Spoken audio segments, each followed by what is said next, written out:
Ya udah deh Mimin ngalah, kita rekam ulang lagi sebisanya ya. Pinter-pinter ngatur paket data deh. Oh ya tetap yang mau cepat sampai tamat bisa WhatsApp kita di +62 8136291688. 50.000 deh, kirim bukti transfer saya kirim link sampai tamat. 249. Berakhir, Xaveri, nomor 1 peringkat lokal, pemimpin dari organisasi Black Code, pembunuh ranking kedua. Dia yang dulu adalah mimpi buruk dari begitu banyak orang, dan kemampuannya untuk membunuh sangatlah sempurna. Tapi sekarang, dia sudah mati. Di hadapan Damar, dia bahkan tidak mampu menahan beberapa serangan saja. Hingga pada akhirnya dia hanya meninggalkan satu kalimat, Eden. Dasar brengsek. Ketua. Pada saat yang bersamaan, beberapa tingkat puncak langsung berteriak dengan sedih ketika menyaksikan kematian Xaveri. Orang kuat dari Red Lotus juga langsung panik. Mereka ingin melarikan diri, tapi mana mungkin Thalia dan Lilia akan bersedia memberi mereka kesempatan. Damar melirik Audrey dan Yasmin, yang tidak jauh dari sana, dan berkata dengan suara rendah, Dr. Lilia, yang di sini aku serahkan pada kalian berdua. Aku akan mengejar Eden. Baik, jawab Lilia. Damar tidak ragu-ragu untuk langsung masuk ke hutan di sebelahnya, lalu mengikuti rute pelarian Eden, dan terus mengejarnya sepanjang jalan. Faktanya, dari saat Eden melarikan diri hingga Damar membunuh Xaveri, waktunya cukuplah pendek. Damar berlari kencang. Setelah mengejar lebih dari 10 menit, keningnya berkerut dalam. Saat itu, dia hampir memasuki jalan utama, dan dia melihat Eden berdiri di sana dari kejauhan, seolah sedang menunggunya.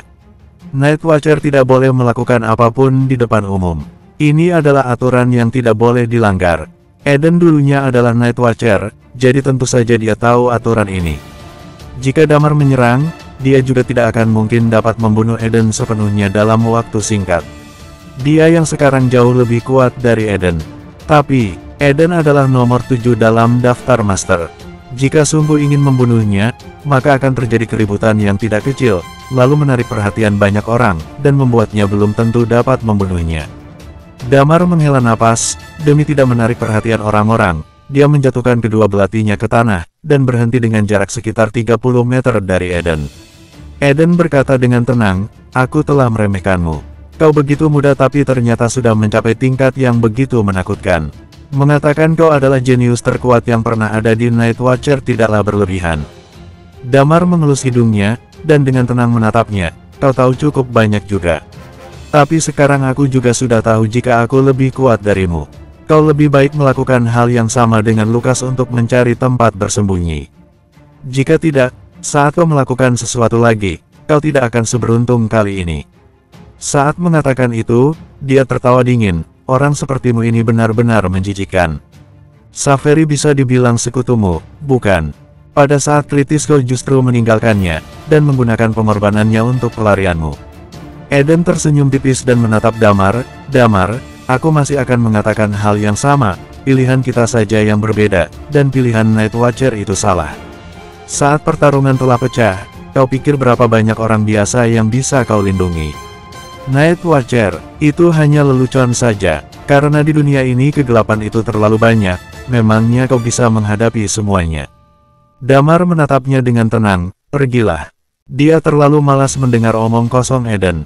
Dia memungut belatinya dan berniat kembali duluan. Damar, suatu hari nanti kau akan menghubungiku, dan pada akhirnya pilihan kita akan sama. Saat itu tiba, mungkin kita akan menjadi sekutu, Eden berkata dengan nada rendah. Damar mendengus, dan langsung menambah kecepatannya. Menatap punggung Damar, Eden menghela napas. Segera setelah itu, ada senyuman yang muncul di sudut bibirnya. Dalam perjalanan kembali, Damar masih dengan kecepatan yang cukup cepat. Meski dia tahu Thalia dan Lilia dapat menghadapi orang-orang itu tanpa masalah, tapi dia masih cukup khawatir. Ketika dia kembali, di atas tanah sudah penuh dengan mayat. Lilia dan Thalia sedang memindahkan mayat ke sisi jalan. Pada saat yang sama, beberapa kendaraan berhenti di dekatnya dan penghalang jalan ditarik. Tidak ada orang lain yang diizinkan untuk datang. Bantuan dari Night Watcher juga sudah tiba. Iman juga berada di sana, dan dia sedang berbicara dengan Lilia dan yang lainnya. Melihat Damar telah kembali, Iman mengangkat kepalanya dan bertanya, Eden melarikan diri. Damar mengangguk, iya, dia pergi ke tempat yang banyak orang. Aku tidak berani menyerang. Saat itu, Iman sedikit merasa lega. Untuk Eden, dia memiliki kasih sayang yang tak terlukiskan. Iman tidak memiliki anak sepanjang hidupnya, dan dalam batasan tertentu, Eden bisa dianggap adalah anak angkatnya, karena dia sendirilah yang membesarkan dan mengajarinya. Tapi pada akhirnya dia justru memberontak pada Night Watcher. Misi rahasia setiap Night Watcher Zero adalah untuk membunuh Eden, dan ini adalah aturan yang dikeluarkan oleh Iman sendiri. Tetapi jika Eden benar-benar mati, hatinya mungkin akan jadi sedikit rumit. Iman menatap Damar dan tidak seperti biasanya, dia tidak langsung penuh kebencian, melainkan berkata sambil tersenyum, "Tadi aku mendengar kata Lilia jika kalian bertemu dengan Eden. Aku awalnya khawatir, tapi perkembanganmu sangat pesat, dan aku tidak salah menilaimu. Jika nanti Night Watcher ada di tanganmu, aku bisa tenang melepas semuanya." Damar tidak memedulikan perkataannya, dan menatap Yasmin dan Audrey yang ada di samping. Meskipun dua gadis ini telah berlatih seni bela diri, tapi mereka tinggal di kota sejak kecil dan tidak pernah melihat pembantaian maupun pembunuhan. Yasmin menangis dan berteriak untuk membalaskan dendam orang tuanya. Tetapi saat dia benar-benar menghadapi begitu banyak kematian, dia tidak mampu menghadapinya. Kedua gadis ini bersandar bersama dengan tubuh gemetaran, dan bahkan muntah. Dia mengerutkan kening dan berkata, "Kalian sudah lihat akibatnya bukan? Aku akan mengantar mereka pulang dulu." "Iya," kata Iman, dan pada saat bersamaan, dia melihat Saveri yang tergeletak di atas tanah. Misi kali ini telah diselesaikan dengan sangat sukses. Mulai hari ini, Black Code akan dimusnahkan sepenuhnya dari bumi ini. Damar tidak terlalu peduli, dia menghela napas, berjalan menghampiri Audrey dan Yasmin, dan berkata dengan datar, "Ayo pergi. Aku akan mengantar kalian pulang dulu." Yasmin mencoba untuk menenangkan dirinya, dan mengangguk. Setelah naik ke mobil Yasmin, Damar melempar pembelah udara dan tak bernama ke dalam mobil Lilia dan Thalia. Setelah berbicara sebentar dengan mereka, dia pun mengendarai mobil melaju pergi membawa kedua gadis itu. Melalui kaca spion, dia melihat dua gadis ketakutan yang duduk di kursi belakang. Dia dengan tenang berkata, "Ini adalah kehidupan sehari-hari Night Watcher. Jangan terlalu mendambakan menjadi Night Watcher. Tinggal di kota yang damai ini, memiliki cukup uang, kehidupan yang stabil sebenarnya cukup bagus." Kali ini, dua gadis yang tak henti-hentinya mendambakan hidup sebagai Night Watcher itu tidak membantah apapun. Mereka bahkan tidak berani berbicara, dan pikiran mereka hanya dipenuhi bayangan dari 20 mayat itu. Mereka bahkan tidak tahu mengapa Thalia dan Lilia bisa begitu tenang tentang membunuh meski mereka juga wanita. Damar tersenyum. Dia memperkirakan jika kedua gadis ini akan mengalami mimpi buruk untuk sementara waktu sebelum mereka bisa menyesuaikan diri. Tapi Damar sendiri justru cukup santai di dalam hatinya karena bagaimanapun juga, kali ini Yasmin mengundangnya untuk makan siang hari ini secara tidak sengaja, sehingga dia bisa menyelesaikan misinya sepenuhnya. Orang terkuat di Black Code sudah hampir semuanya dihancurkan, dan Red Lotus sendiri ditambah beberapa pergerakan Damar selama berada di kota JC dan LH sebelumnya. Pembunuh dunia bawah yang termasuk 10 besar bekerja sama dengan Damar satu orang, dan satu orang lagi bergabung menjadi Night Watcher. Dan masih ada satu orang yang belum pernah menampakkan dirinya. Insiden Wendy menyebabkan kehancuran Shadow, ditambah lagi pembunuh Gold Card dan Red Card banyak terbunuh 2 kali berturut-turut, dan itu termasuk kerugian yang sangat besar bagi Red Lotus. Terlebih lagi Lucas sedang bersembunyi. Damar memperkirakan jika dia sendiri seharusnya dia akan bisa melewati hari-harinya dengan damai sekarang. Dia dapat dengan tenang pergi mencari tulang naga kemudian mempertimbangkan balas dendam untuk insiden keluarga Dempsey. Saat mengendarai dari jalan utama ke pertigaan, dia menyadari mobil hitam yang terparkir di persimpangan telah menghilang, tapi dia tidak terlalu memedulikannya. "Aku langsung mengantar kalian ke studio Audrey, dan kau bisa menyetir pulang sendiri." Dia bertanya kepada Yasmin. "Tidak mau." Yasmin menggertakkan giginya dan berkata, "Aku tidak mau pulang malam ini, aku ingin tidur bersama Audrey." Jelas saja, dia masih memiliki beberapa ketakutan yang tersisa. Mendengar perkataannya, Damar terkekeh. "Kalian setakut itu? Bagaimana kalau aku menemani kalian tidur? Aku tidak punya niat lain. Aku hanya khawatir kalian tidak mampu bertahan." Bersambung 250. Masalah Lisa. Mendengar perkataan Damar, Audrey tampak lebih tenang. Kemudian dia melengkungkan bibirnya dan berkata, "Kau berharap terlalu banyak. Dasar hidung belang." Yasmin juga berkata sambil menyeringai.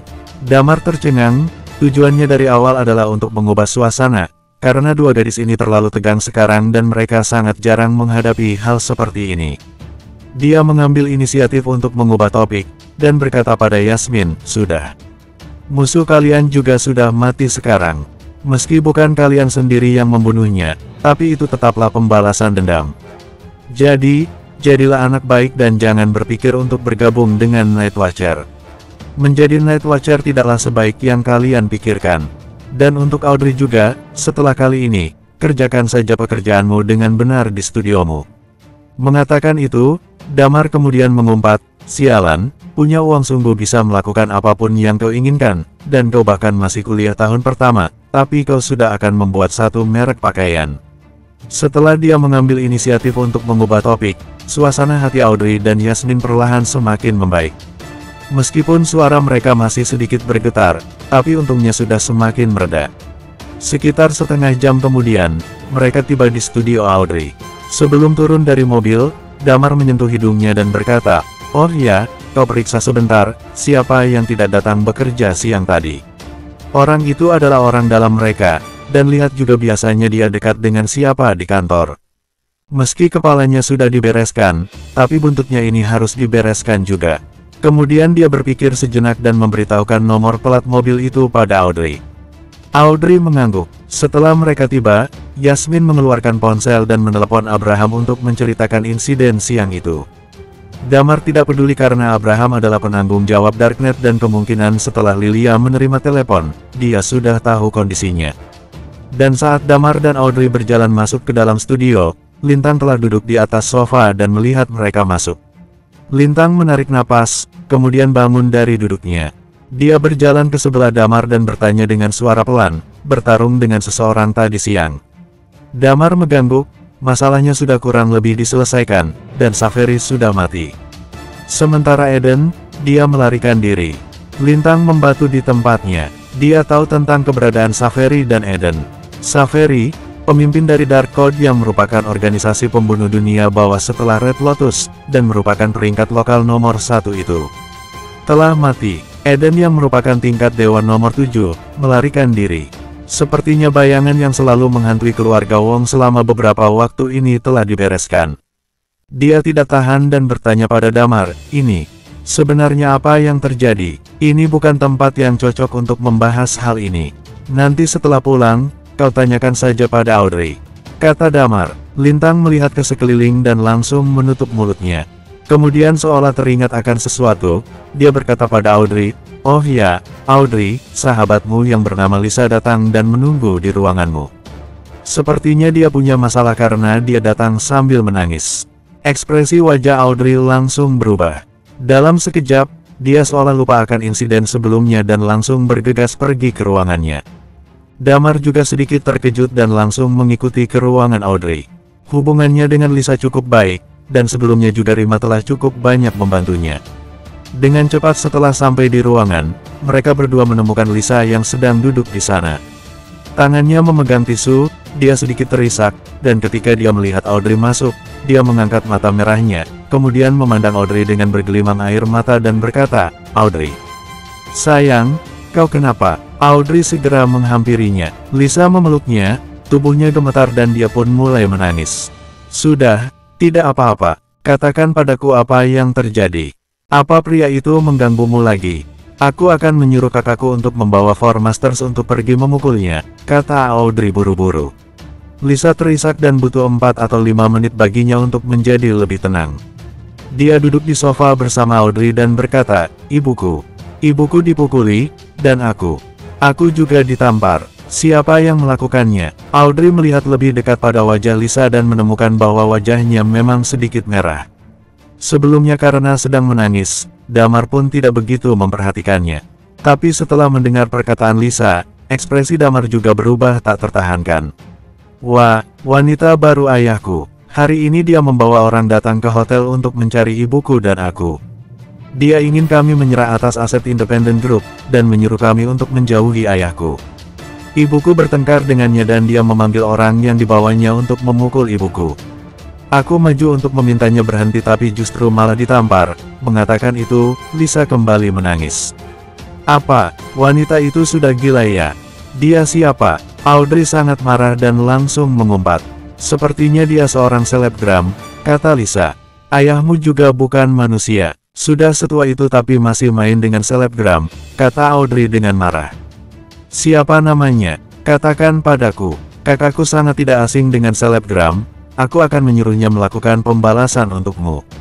Damar mengerutkan keningnya sambil bertanya, mana ibumu? Ibuku, dibawa olehnya ke kediaman Baskara. Mengatakan itu, Lisa tampak sangat cemas. Damar mengernyitkan alisnya. Dia sungguh tidak dapat mengerti dendam di antara para keluarga kaya ini. Independent Group bisa dibilang adalah sebuah perusahaan besar. Sebelumnya, perusahaan ini dikelola sepenuhnya oleh Rima, dan Franz bahkan lari ke LH untuk memohon pada Rima agar mau bersatu kembali. Tapi saat Franz menemukan selebgram yang baru, dia justru malah mengambil alih seluruh Independent Group, dan bahkan tidak berniat memberikan sedikit pun untuk Rima. Dia juga ingin menghapuskan nama Lisa dari silsilah keluarganya. Ini membuat Damar benar-benar tidak mengerti apa yang sebenarnya terjadi. Tante dibawa ke kediaman Baskara. Raut wajah Audrey berubah. Lisa mengangguk. Aku tidak tahu lagi apa yang harus kulakukan sekarang. Di kota NJ, hanya kau orang berkuasa yang aku kenal, aku. Jangan panik. Meskipun di mulutnya Audrey berkata demikian, tapi tampak kecemasan di matanya. Keluarga Baskara memiliki kuasa yang cukup kuat di kota NJ, dan ini bukan hanya dalam urusan uang, untuk aset pun mereka tidak kurang dari Bank Royal. Mereka adalah salah satu keluarga yang paling kaya di dalam negeri. Selain itu, mereka adalah keluarga dengan seni bela diri kuno dan pernah memiliki master. Posisi di kota NJ juga sangat tinggi. Dalam aspek ini, mereka tidak lebih rendah dari keluarga Limantoro. Dan dilihat dari satu sisi, bisa dibilang keluarga Baskara adalah keluarga nomor satu di kota NJ. Audrey juga takut, tapi yang membuat Damar tidak mengerti adalah, keluarga kaya yang memiliki kuasa seperti ini seharusnya tidak akan ambil pusing dengan satu perusahaan seperti Independent Group. Dulu masih baik-baik saja, tapi kenapa sekarang tiba-tiba mereka menginginkannya kembali? Bahkan sampai ingin menghapuskan Lisa dari silsilah keluarga. Damar berpikir lebih dalam, pasti ada sesuatu yang terjadi. Melihat Audrey yang kebingungan, Damar menatap Lisa dan berkata, kau juga jangan terlalu khawatir, mereka membawa ibumu ke rumah itu, tujuannya seharusnya karena ingin ibumu menandatangani pemindahan perusahaan dan surat perjanjian saja. Seharusnya tidak akan ada bahaya apapun. Tentu saja, masalah ditampar oleh selebgram itu tetap harus kita selesaikan. Mendengar perkataan Damar, Audrey merasa senang. Benar, Damar adalah Night Watcher, seorang Night Watcher yang bisa melakukan semua hal. Dengan adanya Damar, tidak ada yang perlu dikhawatirkan. Lisa tanpa sadar menatap Damar dan bertanya, tapi, aku mengkhawatirkan ibuku. Jadi, bagaimana? Begini saja, Damar menyentuh hidungnya dan berkata, aku akan pergi ke kediaman Baskara bersamamu dulu. Bagaimanapun juga, kita akan mengonfirmasi keselamatan ibumu. Aku akan menghubungi Rio, biar dia pergi bersamaku. Audrey, kau hubungi kakakmu dan minta dia untuk membawa 2 orang Four Master untuk bertindak. Keluarga Baskara pun akan terguncang dengan itu. Audrey tampak senang, baik, aku akan hubungi kakakku sekarang juga. Lisa menatap Damar, kemudian menggigit bibirnya. Kau, kita pergi bersama, apa gunanya? Meski dia tahu jika Damar memiliki kartu berlian Bank Royal, tapi di hadapan keluarga Baskara, itu bukanlah apa-apa. Ada gunanya atau tidak, harus sampai di sana dulu baru tahu. Damar tersenyum padanya, ayo, aku akan mengantarmu ke sana. Bersambung, terima kasih bosku.